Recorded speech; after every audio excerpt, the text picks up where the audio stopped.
నమస్తే తల్లి. నమస్తే మేడం. మీ పేరు? దేవి అండి. దేవి. మీ ఇద్దరు పిల్లలు ఎవరు? ఇద్దరు నా పిల్లలు మేడం. ఇంట్లో ఎంతమంది ఉంటారు? ఇంట్లో నా పిల్లలు నేను ఉంటాము. మా అమ్మ అప్పుడప్పుడు వచ్చి వెళ్తూ ఉంటుందండి. మీ వారు? అంటే ఇప్పుడు 4 సంవత్సరాలు అయింది నన్ను వదిలేసాడు. వదిలేసారా? వదిలేసాడు. ఏమ్మా? అంటే వెళ్ళిపోయాడు. అంటే ఆయన తాగి టార్చర్ పెట్టడం వల్ల వెళ్ళిపోయాడు. అంటే ఇప్పుడు మీ పిల్లలతో మీరు సింగిల్గా లీడ్ చేస్తున్నారు? అవును. ఆ చిన్న చిన్న పిల్లలు ఎలా వదిలేనిపించిందమ్మా? చక్కగా ఉన్నారు ఇద్దరు ఆడపిల్లలు. తాగి. ఇప్పుడు మీరు ఈ ఇల్లు సొంత ఇల్లేనా? కాదు మేడం, రెంట్కి. ఎంత? ఇప్పుడు ప్రస్తుతానికి 4,000 మేడం. 4,000? ఏం పని చేస్తున్నారు మీరు? బేబీ కేర్ అంటారు. బేబీ కేర్ డ్యూటీ చేస్తున్నారు. ఎంత ఇస్తారు అక్కడ? అక్కడ 10,000 అన్నారు మేడం. పని బాగా చేస్తే ఇస్తామని చెప్పారు. ఓకే. పిల్లలు ప్రైవేట్ స్కూల్లో? Government school madam. గవర్నమెంట్. ఏం చదువుతున్నామ్మా? 7th class. నువ్వు? 2nd. మళ్ళీ ఎన్నింటికి వస్తారు? 4:15కి వెళ్తారు మేడం. నేను 5:45 కల్లా లేదా 4:45 కల్లా ఇంటికి వస్తాను. ఎందుకు? ట్యూషన్స్ ఏమైనా ఉంటాయా? అక్కడ నుంచి దూరం మేడం. స్కూల్ నిజాంపేట. అక్కడ హై స్కూల్ నిజాంపేట. బస్సులో వెళ్ళాలా? నడుచుకుని వస్తాను. ఎన్ని కిలోమీటర్లు? 3 ఉంటాయి. 3 ఇద్దరు నడుచుకుంటూ వెళ్తారు. ఈ పాపకి ఏదో బాధపడి ఆటోలో పంపిస్తాను మేడం. చిన్న పాపనా? చిన్న పాప. తిని నడుచుకుంటూ వెళ్తుందా? ఓ, సైకిల్ తొక్కడం వచ్చా? వచ్చేస్తావా నాతో మరి వైజాగ్కి? ఏ అక్కడ ఇంత దూరం నడవక్కర్లే, మంచి స్కూల్లో వేద్దాం. ఏమ్మా? అమ్మ దగ్గర ఉంటా. అమ్మ ఉంటుంది, చెల్లితో ఉంటుందిలే అమ్మ. రారా, పర్లేదు. ఎందుకు ఏడుస్తున్నావు? నేను కొట్టట్లేదు. ఏమైంది?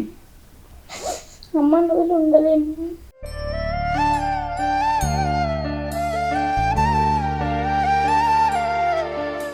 అమ్మ నదులు ఉండలేవా? ఇంత దాన్ని అంత పెద్ద మాట ఎలా మాట్లాడుతున్నావే బాబు? అమ్మ నదులు ఎందుకు ఉండలేవు? అమ్మకు చెల్లి తోడుంది కదా. అంటే ఏంటి? నాకు అర్థం కాలేదు. అమ్మని ఎందుకు వదిలి ఉండలేవు? నిన్ను వదిలి అమ్మ ఉండలేదా?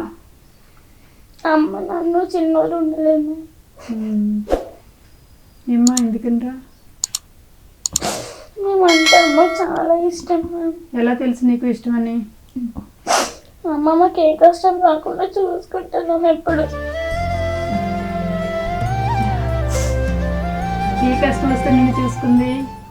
ఏ కష్టం రాలేదు. ఏ కష్టం రాలేదు. ఏడోకు, కూల్, రిలాక్స్. అమ్మని బాగా చూసుకుందాం. నువ్వు పెద్ద అయ్యాక బాగా చదవాలి. మరి నువ్వు బాగా చదువుకొని మంచి ఉద్యోగం చేస్తేనే నువ్వు ఇప్పుడు ఏడుపు ఒక అర్థం ఉంటుంది. పెద్ద అయ్యాక అమ్మని బాగా చూసుకుంటావా? ఏం చూసుకుంటావు? ఎలా చూసుకుంటావు? అమ్మ ఇప్పుడు మమ్మల్ని ఎలా చూసుకుంటాం, మేము కూడా అమ్మని అలానే మంచిగా చూసుకుంటాం. నీ పాదాలకు వల్ల నా అడుగులు సాగాలమ్మా. అమ్మ ఎలా చూసుకుంటున్నారు ఇప్పుడు?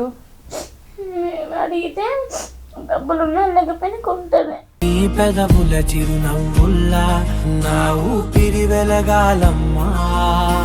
నీకు ఎలా తెలుస్తుంది ఇన్ని విషయాలన్నీ? 7th అంటే ఎంత వయసు తనకి? 12 సంవత్సరాలు మేడం. 12 సంవత్సరాలకి మొత్తం జీవితం అంటే ఏంటో చూపించేశాడు వల్ల లేకపోవటం వల్ల. సరే, తిన్నారు కదా భోజనం? మీకు ఏం కావాలి? ఇంకా ఏం కావాలి చెప్పండి. సైకిల్. ఓకే, సైకిల్ అయితే నువ్వు వెళ్ళి స్కూల్కి వెళ్ళిపోతావు. నడవలేకపోతున్నావా? సరే సరే, నీకు సైకిల్ ఓకే. నీకేం కావాలి?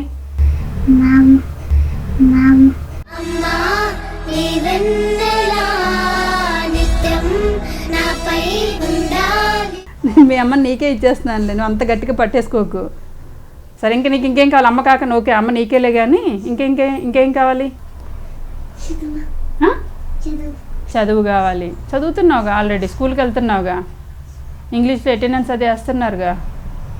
ఇంకేం కావాలి? తినడానికి లేకపోతే ఇంకేమైనా కావాలా?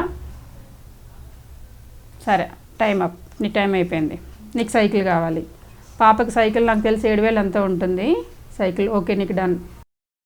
అమ్మకి చీర పెడదామే ముందు, ఓకేనా? ఇందా, నువ్వు అమ్మకి పెట్టు. చెప్పు అమ్మకి, నేను ఉద్యోగం చేశాక ప్రతి నెల నీకు చీర కొంటానమ్మా, నాకు బట్టలు కొంటున్నావు కదా అని చెప్పిచ్చేసాయి. చెప్పు. అమ్మ నువ్వు మాకు మంచిగా చూసుకుంటున్నావు కాబట్టి నేను పెద్ద అయ్యాక జాబ్ తెచ్చుకొని ప్రతి నెల ఒక చీర కొని పెడతానమ్మా. ప్రామిసా? ఇకమ్మా, నేను మీకు 10,000 రూపాయలు ఇస్తున్నాను. ఇవి తీసుకొని ఫస్ట్ పాపకి, నీకు సైకిల్కి డబ్బులు ఇస్తున్నాను, ఓకేనా? ఇవి తీసుకో సైకిల్కి.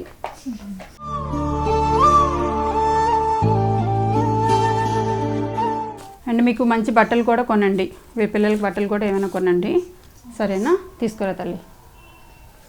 హ్యాపీ?